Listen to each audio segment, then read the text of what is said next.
शांति। आज 19 सितंबर 2023 की साकार मुरली है।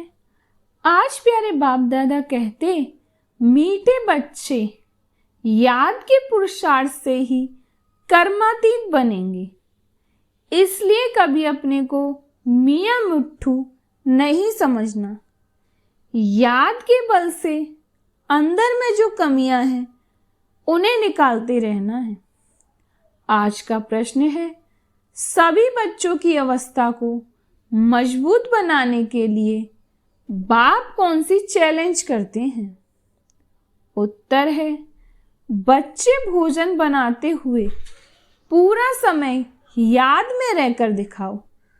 यह बाप जो बच्चों को चैलेंज करते हैं, शिव बाबा की याद में भोजन बनाएंगे तो ताकत बढ़ जाएगी, अवस्था बहुत अच्छी हो जाएगी, परंतु बच्चे भूल जाते हैं।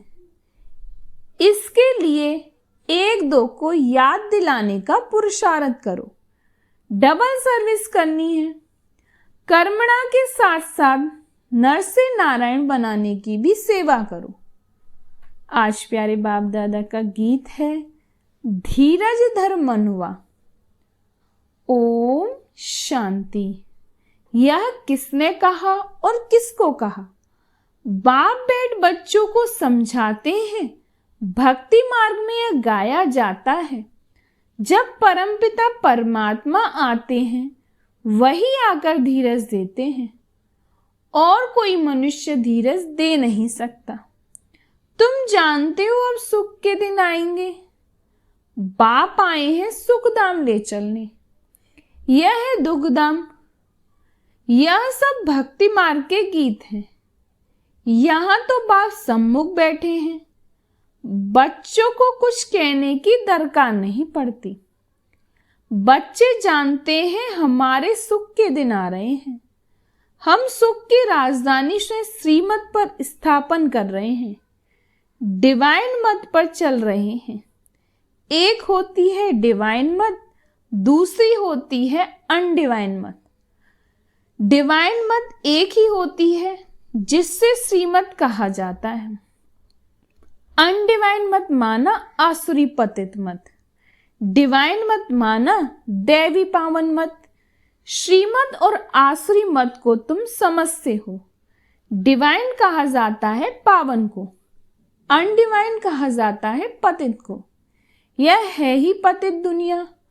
कोई भी पावन मनुष्य है नहीं। पावन मत देने वाला एक ही पतित पावन बाप है। उनको सब याद करते हैं। पावन सृष्टि सतयुग को, पतित सृष्टि कलयुग को कहा जाता है। यहाँ सब है ही अनडिवाइन। डिवाइन फादर एक होता है। पतित दुनिया में कोई डिवाइन फादर होता नहीं। यह संगम का युग है। यह युग तुम्हारे लिए है, दुनिया के लिए नहीं है। दुनिया तो समझती है संगम युग आने में बहुत वर्ष पड़े हैं। बाप आते ही है पतित कलयुग को पावन सतयुग बनाने। ऐसे तो वे कुमार और कुमारियां भी डिवाइन पावन हैं, परंतु फिर पतित जरूर बनना है। विकार से जन्म लेते हैं, इसलिए इस विकारी दुनिया में कोई डिवाइन नहीं होते। डिवाइन निर्विकारी को कहा जाता है। निर्विकारी होते हैं निर्विकारी दुनिया में। वह है ही वाइसलेस संपूर्ण निर्विकारी दुनिया। जबकि संपूर्ण निर्विकारी दुनिया है तो संपूर्ण विकारी दुनिया भी होगी। यह है संपूर्ण अनडिवाइन दुनिया। संपूर्ण डिवाइन दुनिया सतयुग को कहा जाता है। अब तुम बच्चों को डिवाइन फादर ने धैर्यवत बनाया है। डिवाइन जीव आत्मा कहा जाता है। सिर्फ आत्मा को डिवाइन नहीं कह सकते। आत्माएं तो निराकारी दुनिया में रहती हैं। डिवाइन मनुष्य होते हैं पवित्र दुनिया में। यह है ही अपवित्र दुनिया। अपवित्र दुनिया को पवित्र दुनिया बनना है। यह निराकार डिवाइन फादर का ही काम है। अब तुम बच्चों को अब धीरज मिलता है। बच्चे, अब सतयुग आ रहा है। सुखधाम स्थापन करने में समय तो लगता है, फट से तो दुखधाम विनाश हो सुखधाम स्थापन नहीं हो जाएगा। तुमको भी देखो कितना टाइम लगा है। पति सृष्टि कितनी बड़ी है। तुम भी जब लायक बने हो ना, तुम खुद ही कहेंगे हम अभी स्वर्ग में जाने के लिए पूरे लायक नहीं बने हैं। पूरे लायक बन जाए फिर तो कर्मातीत अवस्था हो जाए, परंतु देह अभिमान बहुतों में होने के कारण समझते हैं हम तो संपूर्ण बन गए हैं, हमको श्रीमत की दरकार ही नहीं, इसलिए याद नहीं करते। बाप की याद से ही तो श्रेष्ठ बनेंगे। कोई कह न सके कि हम निरंतर बाप को याद करते हैं। अंदर में कोई यह न समझे कि हम तो निरंतर याद में रहते हैं। याद में रहते रहे तो बाकी क्या चाहिए। सारा दिन भी कोई याद में रहे तो कर्मातीत अवस्था हो जाए। बड़ा मुश्किल है बाबा की याद में रहना। तुम पुरुषार्थ कर रहे हो सुखधाम में राज्य भाग्य लेने लिए। अपने को देखना है। अगर हमारे में बहुत विकार हैं, कमियां हैं, तो हम इतना उच्च पद पा नहीं सकेंगे। निरंतर याद की दौड़ी लगा नहीं सकेंगे। अपने को मियाँ मिट्टू नहीं समझना कि मैं तो संपूर्ण हूँ। संपूर्ण होते ही है शिवालय। सतयुग में सारा भारत शिवालय बन जाता है। लक्ष्मी नारायण का राज्य चलता है। मंदिर में राज्य तो नहीं करते हैं ना। शिवालय सतयुग में सभी देवी देवताएं राज्य करते हैं। फिर पूजा के लिए मुख्य लक्ष्मी नारायण का चित्र बनाए उनका मंदिर बनाते हैं। पहले नंबर वाले की ही पूजा होती है। अभी उनके जड़ मंदिर हैं। चैतन्य में जब राज्य करते हैं तो विश्व के मालिक हैं।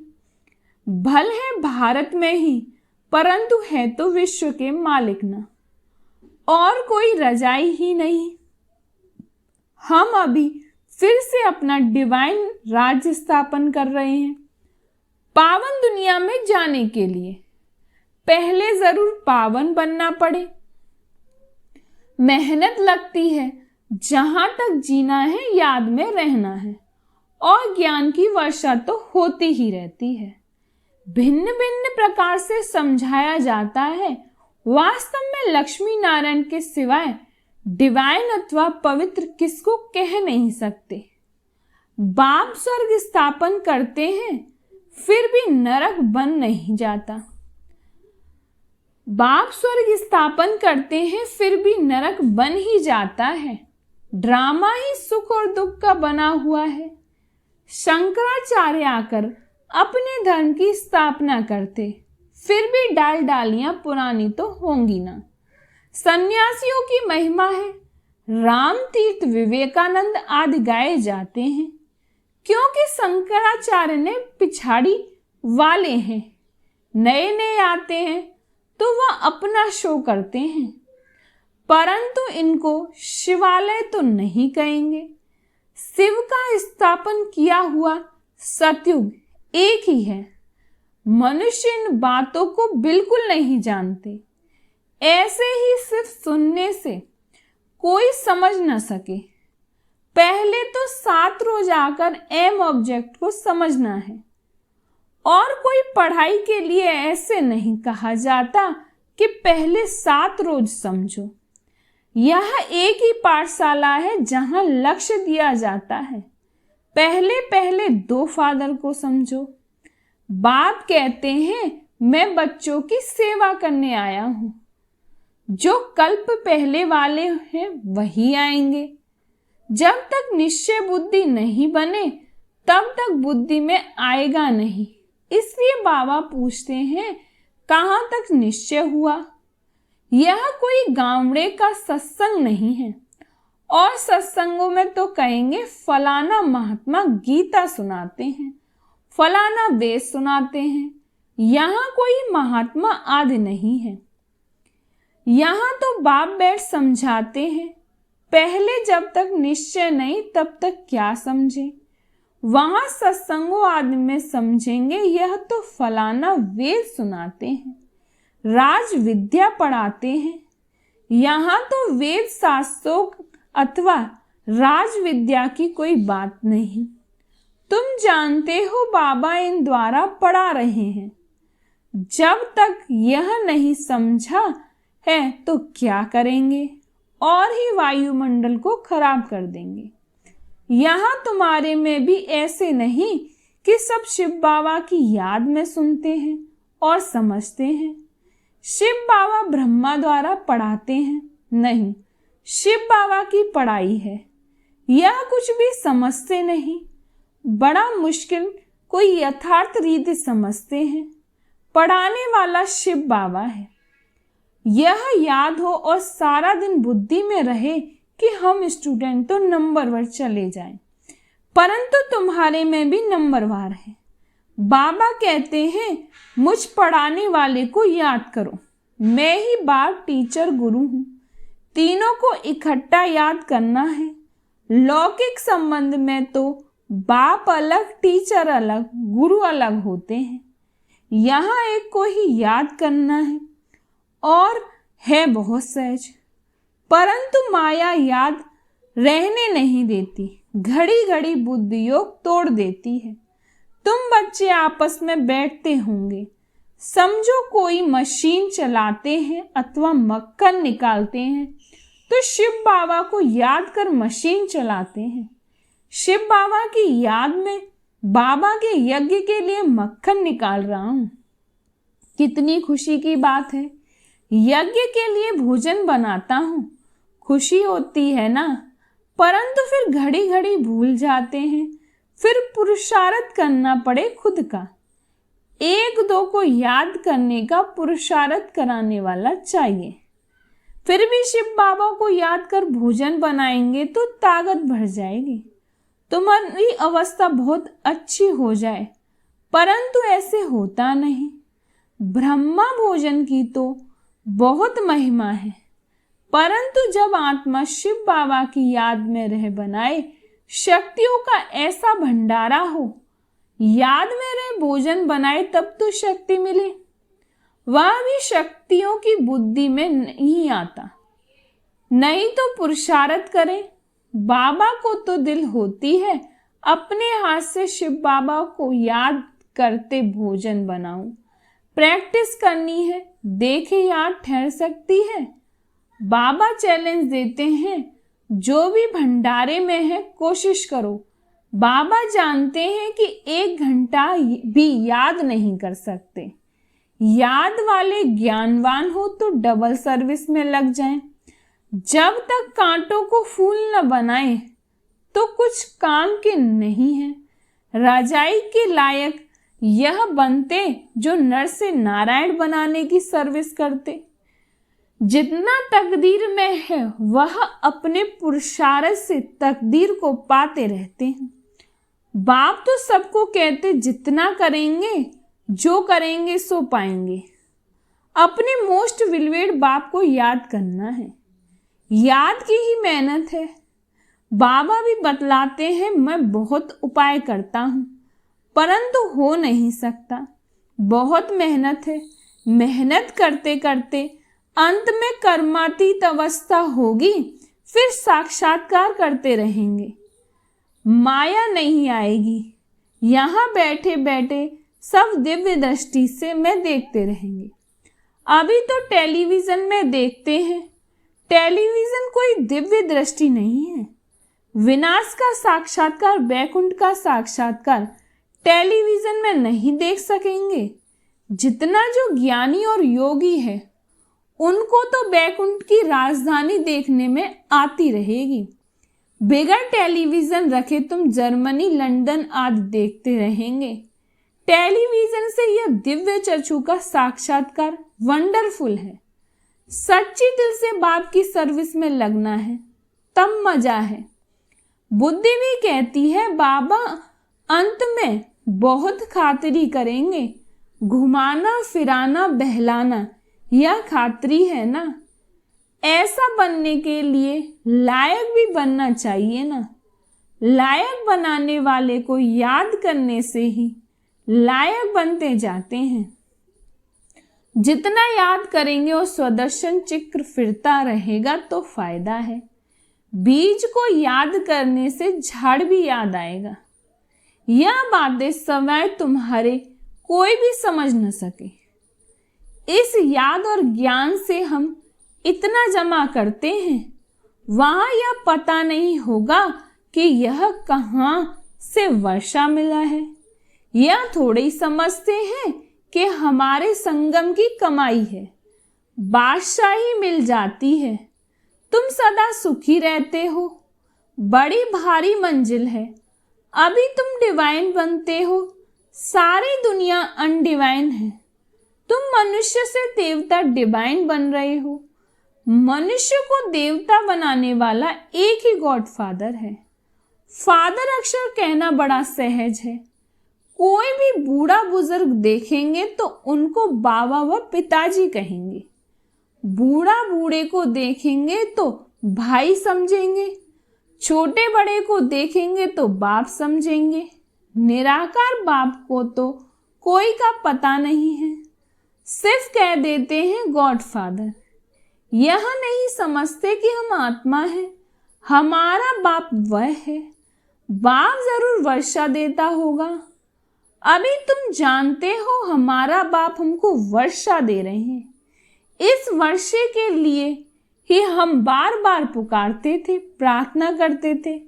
अब वही पढ़ा रहे हैं। अभी हम प्रार्थना अथवा भक्ति करने से छूटे। बड़े मजे की नॉलेज है। कहते हैं आप हमारे बेहद के बाप को, फिर हमको छोड़ लौकिक बाप के पास बुद्धि क्यों जाती है। परंतु जिसकी तकदीर में नहीं है तो बुद्धि में बैठता नहीं। खुद ही कहते हैं हमारी तकदीर में राजयोग की बादशाही नहीं, तो बाबा बाबा क्या करें। क्यों नहीं तकदीर बनाते हो।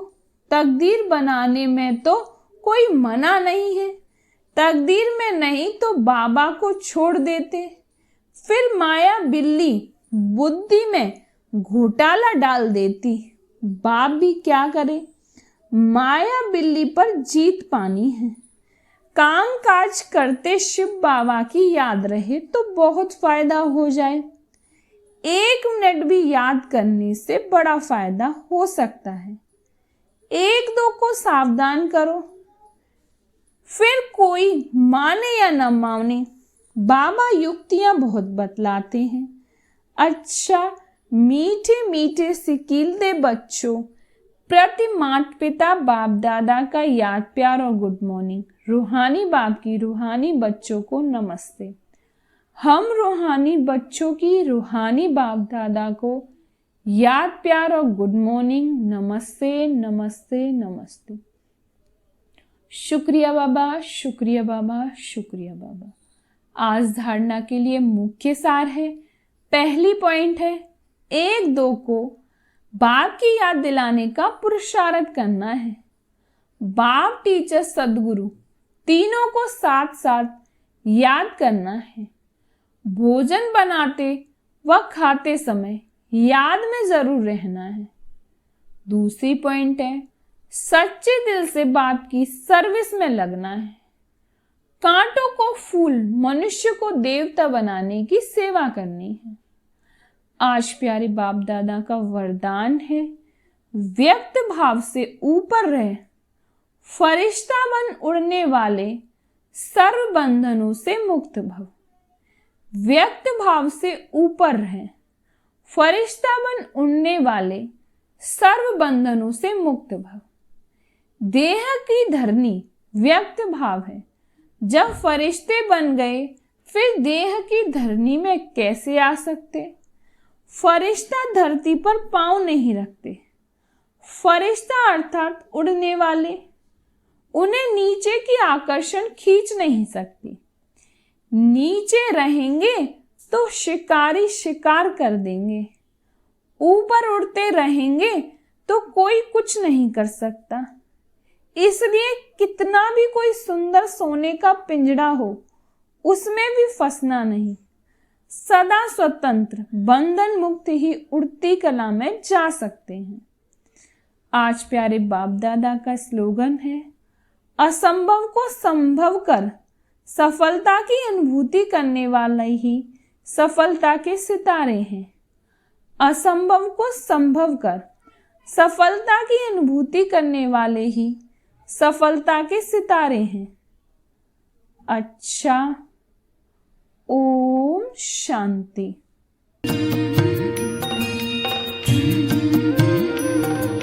बाबा तेरी मीठी मुरली की धुन सुन कर के मन हर्षाए, हो सुन कर के मन हर्षाए। बाबा तेरी मीठी मुरली की धुन सुन कर के मन हर्षाए।